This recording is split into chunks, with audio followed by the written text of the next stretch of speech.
तो फाइनाली आमर पहाड़ी स्पेशल चोसा बनिकी रेडी हो।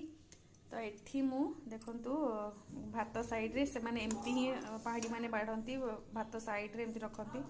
मु गोटे वाइट टेस्ट करके कहूची आपन केमती हिची। एक्चुअली एमी होइची आपन भी घरे निहाती ट्राई करंतु। आ एथरे रसुण भी फुटा जाए, रसुण को छेची की मध्ये एथरे फुटा जाए। मु कहि नथिली प्रीवियस वीडियो रे।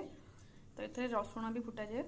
तो एमती तार किछि लुकटी से माने तो बहुत सिंपल खाइबा खाती। आमे जमती तेल मसला करी तरकारी खाऊ मसला तरकारी, से माने एते मसला तरकारी खाती नॉर्मल एमती चोसा आउ अलग प्रकार ग्रीन माने सागरे तांकर तरकारी बनाती बहुत किंतु भल बहुत हेल्दी आ बहुत से माने घिओ भी खाती।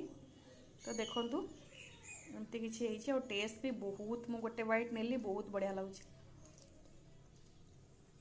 तो मु निहाती आपको रेकमेंड करी एटा घरे बनाया पे आ बनेकी मते निहाती कमेंट करेंगे ये रेसिपीटी केमती लगला। रोची नमस्कार।